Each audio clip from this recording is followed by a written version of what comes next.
All right, today we are looking at um, interpreting graphs of exponential functions. Remember, exponential means this curvy line. So I have some data graphed here. I've got the growth of a gardener snake population. So here on the y-axis, I've got the number of snakes, and along the x-axis, I have the years. The first question says to find the snake population for years 2, 3, and 4. So I'm going to make myself a chart, 2, 3, and 4. And these are the years. And I want to figure out how many snakes there are.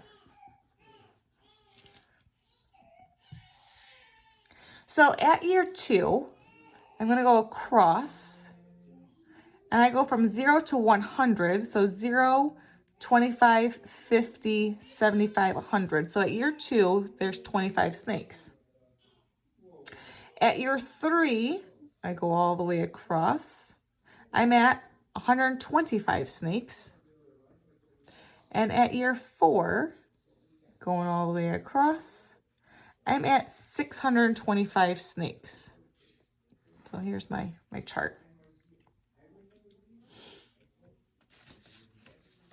For question 2, it says use the pattern in your answers from part 1 to estimate the population in year year 1. Explain your reasoning. So we're going to backtrack. So we need to figure out for year 1 how many snakes there are. So if we look for the pattern, I'm going from 25 to 125, 125 to 625. Well, I know in order to get from 25 to 125, I need to multiply it by something because it is a curved line. I noticed this in the graph. So I'm going to work backwards, and I'm going to do 125 divided by 25. And when I do so in my calculator, I get 5. And I'm going to double check this. So 25 times 5 gets me to 125. And 125 times 5 gets me to 625. So I'm going to work backwards. Something times 5 gets me to 25. And I know that that's 5. 5 times 5 is 25.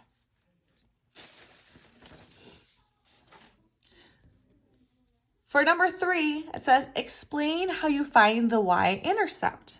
Well, if I go back to these points up here, the y-intercept is at 0, comma, something. When is this going to cross the y-axis? Because it's y-intercept. Well, I've got my chart going, and I just need to work backwards. I need to figure out when it's at 0. Well, I know my pattern is times 5, times 5, times 5. So if I work backwards and I divide by 5 here, 5 divided by 5 gets me 1. So at 0 years, I have 1 snake.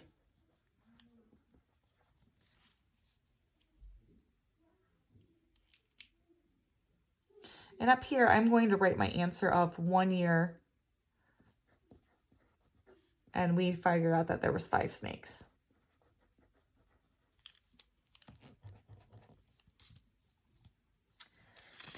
On the second page, it says, explain how to find the growth factor. So how is it growing each year?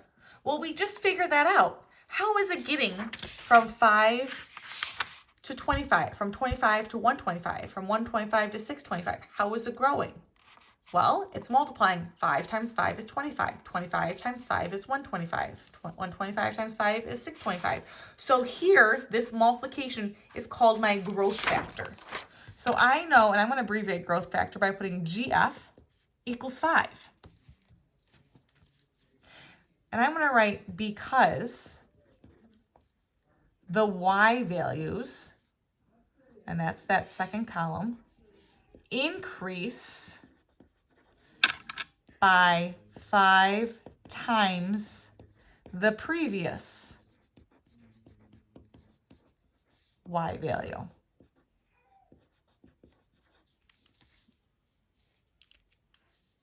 Part C says to write an equation relating T for time in years and P for population. Explain the information the numbers in the equation represent.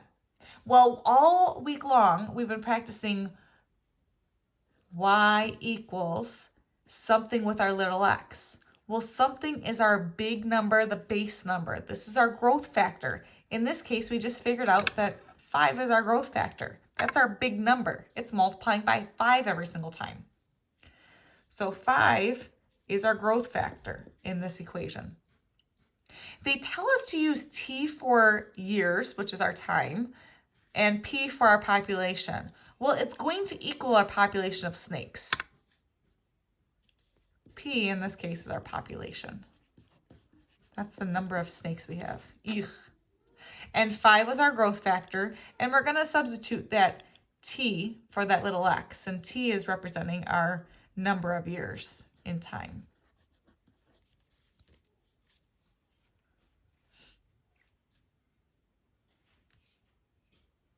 For letter D, it says, in what year is the population likely to reach 1,500? Well, if I go back to this original page where we have, and I extend this out, so if I take my 625 and multiply it by 5, I'm at 3,125. If I multiply that by my growth factor of 5, I'm at 15,625. And they want to know, when will it reach 1,500? Well, 1,500 is somewhere between 625 and 3,125. So the question, and be careful because it says in what year. So this would be between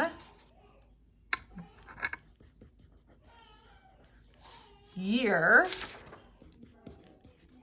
4 and 5. So somewhere between those years is where we're going to have that 1,500 snakes. And this last problem, I just crossed it off. So feel free to cross this off. I just don't want to cause you some confusion. And as always, if you have any questions, feel free to send me a message or email me, and we'll talk about this more.